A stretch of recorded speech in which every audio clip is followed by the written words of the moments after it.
तो इस कहानी के शुरू में हम एक आदमी को देखते हैं जो एक बर्फानी मैदान में है और एक सील का पेट काटते हुए वो अपना पाँव सील के पेट के अंदर रख देता है, जिसके बाद वो सील की खाल को बाल कर अपने पाँव के जख्मों की पट्टी करता है ताकि वो अपना आगे का सफर तय कर सके, क्योंकि क्लेमेंस नाम के इस सोल्जर को इस बर्फानी मैदान में कई हजार किलोमीटर का सफर तय करना है, वो भी अकेले। यही से सीन कट होकर पास्ट में जाता है जहाँ से हमें क्लेमेंस की कहानी सुनाई जाएगी। ये वक्त है 1945 का।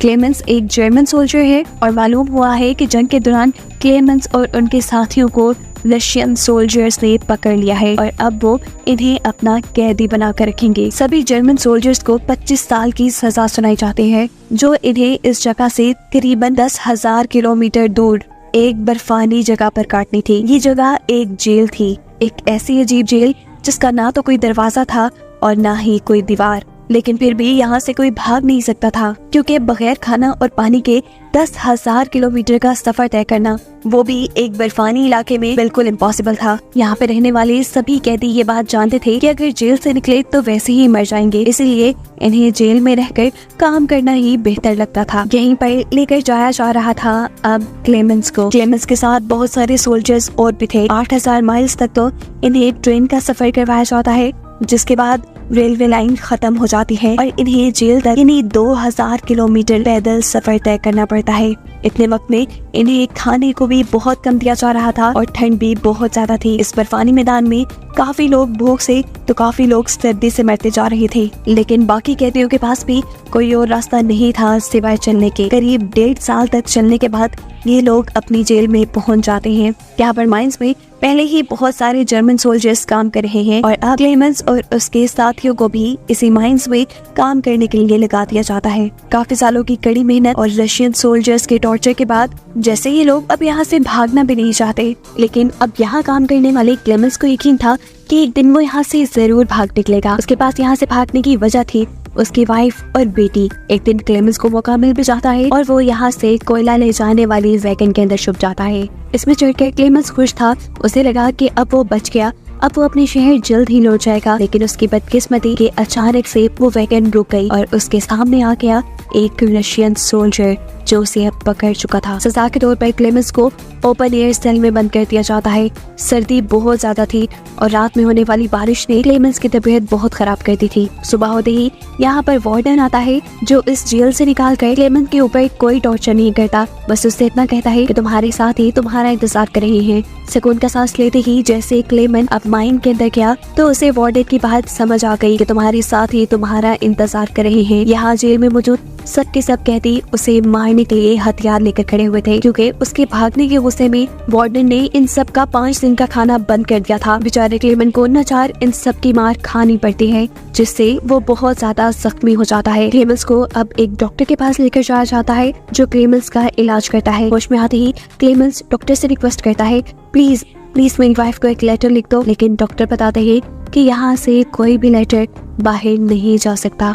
डॉक्टर क्लेमेंस को बताते हैं कि इस जेल के चारों तरफ कोयले की कांटे हैं, जिनमें से हर टाइम कार्बन निकलता है, जो हमारी बॉडी के लिए जहर है, जो जहर आहिस्ता आहिस्ता करके यहाँ पे रहने वाले हर एक इंसान को मार डालेगा। डॉक्टर यही क्लेमेंस को अपनी कहानी सुनाते हैं और बताते हैं कि वो भी एक जर्मन सोल्जर थे और यहाँ एक कैदी बनकर ही आए थे। उन्होंने भी यहाँ से भागने की कोशिश की थी, लेकिन अपनी कोशिश में वो नाकाम हो गए, जिसके बाद उन्होंने भी अपनी इस लाइफ को एक्सेप्ट कर लिया। दोबारा कई मर्तबा उसे ख्याल आया था यहाँ से भागने का, लेकिन जब उसे ये बात मालूम हुई कि उसे कैंसर है तो तब उसने यहाँ से भागने की सारी ख्वाहिशें खत्म कर दी। लेकिन क्लेमेंस के अंदर भागने का जज्बा देखते हुए वो क्लेमेंस की मदद को राजी हो जाता है। डॉक्टर क्लेमेंस को एक ओवरकोट, खाने का कुछ सामान, एक बंदूक और कुछ गोलियां देता है जो वक्त पड़ने पे उसके काम आ सकती थी। डॉक्टर ने उसे कंपास भी दी थी और यहाँ से बाहर निकलने का रास्ता भी बताया था। उसके बताए रास्ते पे रात के अंधेरे में क्लेमेंस यहाँ से बाहर निकल जाता है। क्लेमेंस को ये बात मालूम थी कि यहाँ से अपने घर तक जाने के लिए उसे 14,000 किलोमीटर का सफर तय करना होगा। वो लगातार चलता रहता है। और जैसे ही क्लेमेन के भागने की खबर वार्डन को मिलती है तो वार्डन उसके बारे में पूछने के लिए डॉक्टर के पास आता है, लेकिन देखता है कि डॉक्टर ने तो पहले से ही सुसाइड करनी थी। उसे में वार्डन कैदियों के पास जाकर पूछताछ करने की कोशिश करता है, लेकिन किसी को कुछ मालूम नहीं था। देखते ही देखते 5 दिन गुजर जाते हैं। वार्डन की टीम आसपास का 100 किलोमीटर का सारा इलाका छान मार रही थी, लेकिन क्लेमेन इन्हें वहाँ कहीं नहीं मिला था। 100 किलोमीटर से आगे चलना तो एक इंसान के लिए इम्पॉसिबल सा लगता था। रिसर्च टीम वार्डन से कहती है, हमें लगता है कि क्लेमेन मर गया होगा, लेकिन वार्डन जानता था कि क्लेमेन बहुत स्ट्रॉन्ग है, इतनी जल्दी वो मरने या हार मानने वाला नहीं। सीन कट होकर दिखाया जाता है कि क्लेमेंस को भागे हुए आज 15 दिन गुजर चुके हैं। क्लेमेंस के पास जो खाना था वो भी खत्म हो चुका है और उसके चारों तरफ सिर्फ बर्फ ही बर्फ है। जेल से तो वो काफी दूर निकल आया है, लेकिन इतनी ठंड में सरवाइव करना उसके लिए मुश्किल हो रहा है। उसके अंदर इतनी भी ताकत नहीं है कि वो अगला कदम भी बढ़ा सके, इसीलिए वो बर्फ में ही लेट जाता है। क्लेमेंस को यही करीब एक सील दिखाई देती है, जिसे देखते ही वो अपनी पिस्टल निकाल लेता है। वो इस सील का शिकार करना चाहता था, लेकिन कांपते हाथों के साथ उसका निशाना चूक जाता है और खतरे का अंदाजा होने पर सील अपनी जान बचाकर वहाँ से भागने लगती है। क्लेमेन, जिसे अब जिंदा रहने की एक छोटी सी उम्मीद मिली थी, वो इस उम्मीद को नहीं छोड़ना चाहता था। अपनी पूरी ताकत लगाकर वो इस सील को पकड़ने के लिए आगे बढ़ता है, लेकिन उसकी बुरी किस्मत कि उसके पाँव के नीचे बर्फ का तोता टूट गया था। उसका पाँव बर्फ के ठंडे पानी के अंदर चला गया और अपनी जान बचाने के चक्कर में जब वो पूरी ताकत से बाहर आया तो उसकी टांग जख्मी हो गई। पाँव में दर्द के बावजूद वो सील के पीछे जाता है और उसे मारने में कामयाब हो जाता है।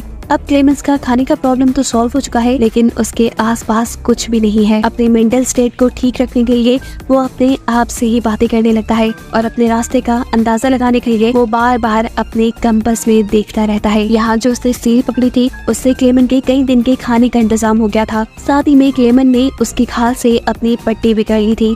ये वही सीन था जो हमें मूवी के शुरू में दिखाया गया। ये करने से उसके पाँव को काफी आराम मिला और उसे दोबारा सफर करने की ताकत मिल गई। क्लेमेन अब हिम्मत से आगे बढ़ता रहा और उसे कुछ ही दूरी पे एकदम से एक दरख्त दिखाई दिया। इस दरख्त को देखकर वो इतना खुश हुआ था जैसे उसे कोई खजाना मिल गया हो। असल में ऐसी बर्फानी जगह में दरख्त का मिलना एक पॉजिटिव इंडिकेटर था।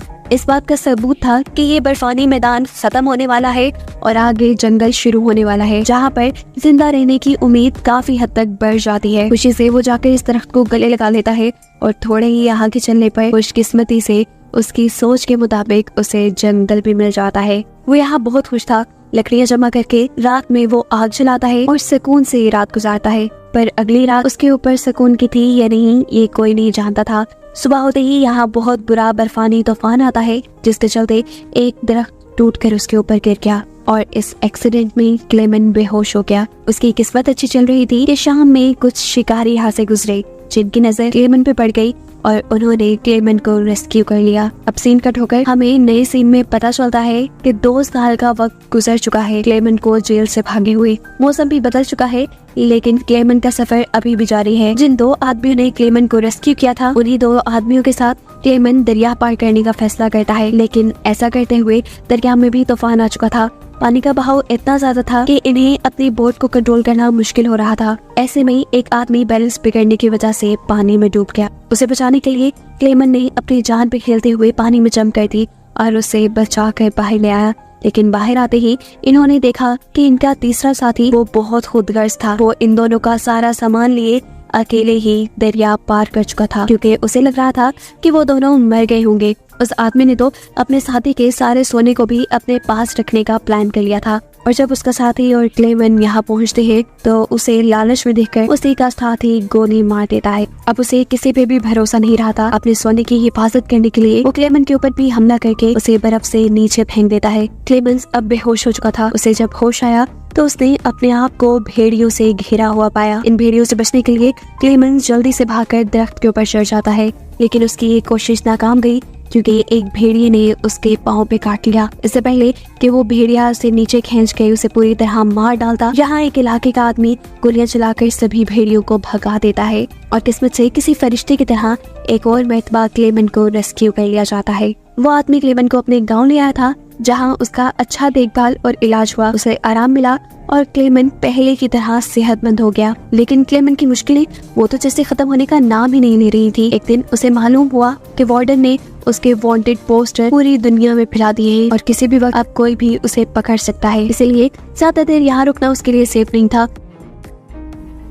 वो अपना सफर शुरू कर देता है और सफर पे जाने से पहले गांव के लोग उसे खाने पीने का सामान, नए कपड़े और एक डॉग देते हैं। क्लेमेन इनकी दी हुई चीजों से सफर शुरू कर देता है और 1 साल बाद फाइनली वो इस बर्फानी इलाके से निकलने में कामयाब हो जाता है। यहाँ भागते हुए उसका डॉग उसे एक फैक्ट्री में ले जाता है। यहाँ पर लोग लकड़ियाँ काटने का काम करते थे। खाने का वक्त था, ये लोग क्लेमेन को खाना देते हैं। क्लेमेन पेट भर के खाना खाता है, जिसके बाद यहाँ का ऑनर उसे बताता है कि उनकी मालगाड़ी उसे अगले शहर तक पहुँचा सकती है। ये जानकर उसे बहुत खुशी हुई। वो खुशी खुशी ट्रेन में बैठ गया, लेकिन उसे नहीं पता था कि ये मेहरबानी उस ऑनर ने की क्यों थी। असल में वो क्लेमेन के वांटेड पोस्टर देख चुका था। उसने एक प्लान के मुताबिक क्लेमेन को अपनी ट्रेन में बिठा दिया और वार्डन को खबर कर दी। ऐसे क्लेमेन के वहाँ पहुँचने से पहले ही वार्डन स्टेशन पे उसका इंतजार कर रहे थे। उसे देखते ही क्लेमेन के होश उड़ गए, इससे पहले कि ये लोग क्लेमेन को पकड़ के यहाँ से ले जाते। इस टाइम पे क्लेमेन का डॉग उसकी मदद करता है और वार्डन के ऊपर हमला करके क्लेमेन को भागने का मौका दे देता है। वार्डन के सोल्जर क्लेमेन के पीछे पड़ जाते हैं और क्लेमेन यहाँ ट्रेन के ब्रिज के ऊपर चढ़ते हुए एक चलती ट्रेन के ऊपर जंप करके इन लोगों से छुटकारा पाता है। इस वाक्य को कई महीने गुजर जाते हैं और हम दोबारा क्लेमेन को देखते हैं, जिसकी हालत बहुत बुरी हो चुकी है। वो सेंट्रल एशियन नाम के एक शहर में है। वो भूखा है, मार्केट से गुजर रहा है, लेकिन कुछ खरीद नहीं सकता क्योंकि उसके पास पैसे नहीं है। और तब अचानक से एक लड़का आकर उसकी पॉकेट में एक ब्रेड का पीस डाल जाता है। असल में 2 औरतें उसकी हालत को देखकर समझ गई थी कि वो भूखा है। उन्होंने ही इस बच्चे को ये ब्रेड का टुकड़ा क्लेमेन को देने को कहा था, जिसे खाकर उसे थोड़ी एनर्जी मिली। जिसके बाद क्लेमेन चर्च के अंदर चला गया। चर्च के अंदर उसे एक आदमी मिला। वो आदमी जूइश था, क्रिश्चियंस को पसंद भी नहीं करता था, लेकिन उसके बावजूद भी वो क्लेमेन की मदद करना चाहता था। उसकी हालत बहुत खराब थी, इसीलिए वो क्लेमेन को लेकर अपने घर आ जाता है। क्लेमेन यहाँ उसके घर अपना हुलिया दुरुस्त करता है और इस आदमी से कोई सवाल जवाब नहीं करता। यह आदमी अब उसे कहकर जाता है, तुम यही रुको, मैं तुम्हारे लिए कुछ खाने को लेकर आता हूँ।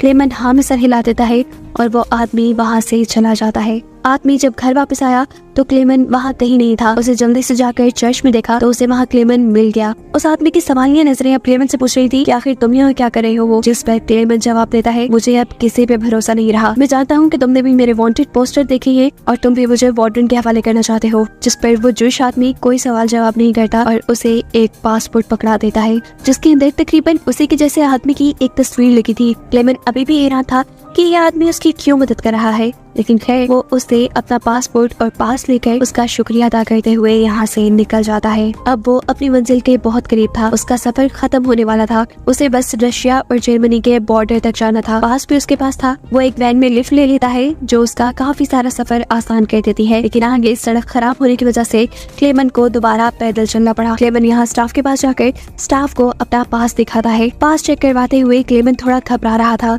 कि कहीं ये आदमी उसे पहचान न ले, लेकिन ऐसा कुछ नहीं हुआ और यहाँ बैठे हुए दूसरे सोल्जर ने उसे उसका पास वापस कर दिया। उसने जैसे ही अगला कदम बढ़ाया तो अब उसके सामने वार्डन था। क्लेमेन रशिया की हदूद से बाहर निकल चुका था। वो अब रशियन कैदी नहीं था, लेकिन फिर भी वार्डन के सामने से गुजरने में वो घबरा रहा था। उसे वो सारी मुश्किलें याद आ रही थी जिसे पार करते हुए वो यहाँ तक पहुँचा था। बहुत हिम्मत करके वो वार्डन के सामने से गुजर जाता है और तब वार्डन बस उसे ये कहते हैं कि ये लड़ाई 2 सोल्जर्स के दरमियान में थी, एक मैं और एक तुम, और इसे तुम जीत गए। जाओ, अब तुम आजाद हो। ये बात सुनते ही क्लेमेन के दिल से सारे डर निकल गए और फाइनली वो अपने मुल्क यानी जर्मनी वापस आ गया। सीन कट होकर हमें चर्च में बैठी हुई उसकी वाइफ और बेटी को दिखाया जाता है, जिनसे मिलने के लिए क्लेमेन भी चर्च में आया था। हालांकि क्लेमेन ने अभी तक अपनी बेटी को आवाज नहीं दी थी, लेकिन फिर भी इस बच्ची ने मुड़ कर देखा क्योंकि उसे उम्मीद थी कि उसके डैड ही आए होंगे, और आज उसकी ये उम्मीद टूटी नहीं। सच में इस मर्तबा उसके डैड यानी क्लेमेन वहाँ पे थे। वो भागकर अपने डैड को गले लगा लेते हैं, जबकि क्लेमेन की वाइफ भी उसे यहाँ पर देखकर बहुत ज्यादा खुश थी। क्लेमेन भी इन दोनों के प्यार में इनके पास 7.5 साल की मुश्किलें काटकर लंबा सफर तय करके आया था, और अब उसे अपनी आगे की लाइफ अपनी बीवी और बेटी के साथ हंसी खुशी गुजारनी थी, जिनको दिखाते हुए क्लेमेन की ये सच्ची कहानी यहाँ खत्म हो जाती है।